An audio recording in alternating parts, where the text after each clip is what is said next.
of all, I am glad to be here. It's an honor to present this topic. We are INEL from Peru. We are an engineering school. We also do electrical studies. So the topic we will discuss today is implementation of an opening resistor to mitigate TRV here in a project in Peru. Well, this is our agenda. A brief introduction. We then present a methodology to do this study. And the next point, we explain that methodology. We model the project, the grid in order to do the evaluation of the TRV, and we propose a mitigation solution to in a case where the TRV is no met. Okay, so as with all power systems, our system here in Peru is continuously growing, incorporating new transmission lines, generation units, and demand projects. In the image, you can see a representation of the 500 kilovolt lines with the projects installed to date shown in blue. The projected lines are in red, and the dashed red lines is our vision. The expansion of the network significantly alters the system's characteristics. Specifically, the study we want to present focuses on the connection of a hydroelectric plant to the power system. We have a grid code that requires a TRV study. This study must demonstrate that the specified circuit breaker has sufficient capacity to withstand the TRV. In the analyzed case, the plant connects to a 500 kilovolt substation, which has the particularity of having series compensation installed. As you know, series compensation makes the TRV phenomenon more severe. In this case, where we need a more detailed study.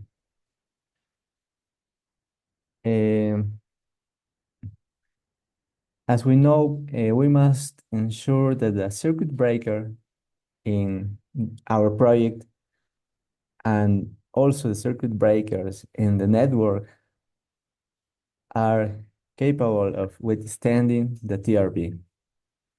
The study uses the IEC 62271 standard to determine the maximum TRV and RRRV values that the circuit breaker can withstand. We also use the IEEE standard C37 011 to obtain the typical parasitic capacitances of the equipment installed in the substations. And with EMTP software, we model the network and our project. In scenarios where the TRV levels are exceeded, we evaluate the effectiveness of a mitigation measure. In this case, we use an opening resistors. So Here you can see our simplified process for developing this study. First, we collect the information, necessary information, which is obtained from single line diagrams, FATSAT test reports, nameplate data, etc. Once we have all the information, we proceed to model the network and also the components of our project until all the model is ready and validated for the study. Then we perform the simulations, analyze the results, and verify if the project meets the indicators of our standards. If it does not meet them, we propose measures, some design measures to meet these requirements. Then we enter again this part. So we model the new measure. And once we meet the requirements, we process all the results and then issue the final report for the customer's review. As we mentioned, it is a simplified but very illustrative process of this study. We will briefly explain some of the stages of our process. First, we will describe the general characteristics of the project. It is a hydroelectric plant with an installed capacity of 170 megawatts with 2 generation units with a power of 100 MVA at 13.8 kilovolts. Then through 2 transformers, the voltage is stepped up to 220 kilovolts. Then we have a transmission line of 78 kilometers. And finally, through an auto transformer, we step up the voltage from 220 kilowatt to 500 kilowatt. Here's the location. The substation name is Ocoña. Here the project is connected. Here we have the project model in EMTP, the 2 generation units, and all the components of our project. Let's look at some elements of the model. The table shown details the main parameters of the generator, which were then entered into EMTP. As you know, in the absence of data, typical values obtained from standards or by reference to projects with similar characteristics are used. A similar case applies to the transformer. A detail I haven't mentioned until now, in Peru, there are 2 distinct stages for connection studies. First, there is the pre-operational study, which is conducted in the planning stage when the project is not yet built. In this stage, the technical specifications are defined to proceed with the equipment purchase. When the project is then in a more advanced stage with the equipment already purchased or when the project is under construction, we conduct another study called the operational study.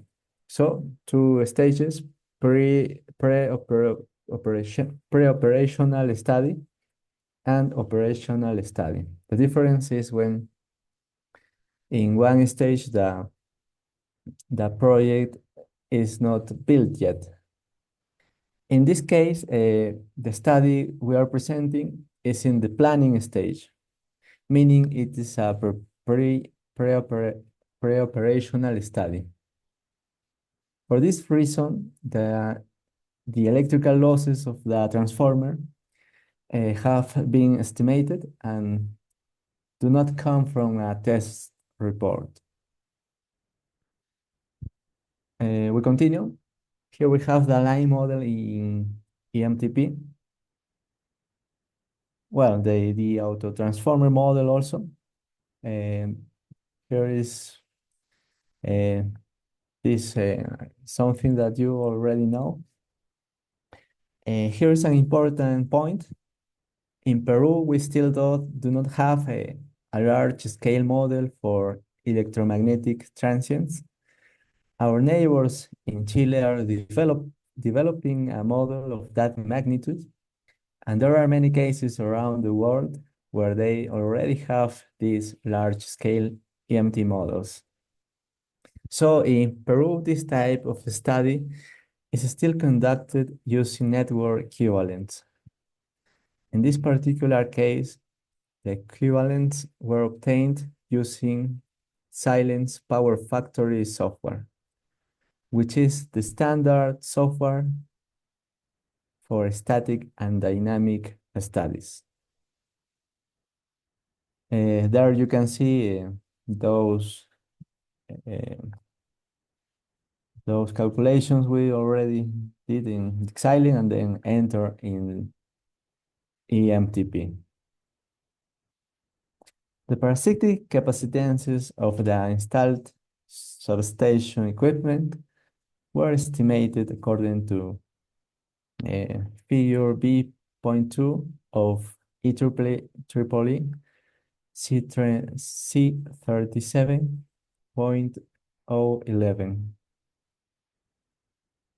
The existing breaker for TRV device in the EMTP program is used, and the most relevant technical characteristics of the circuit breakers to be installed in the projects fields are shown.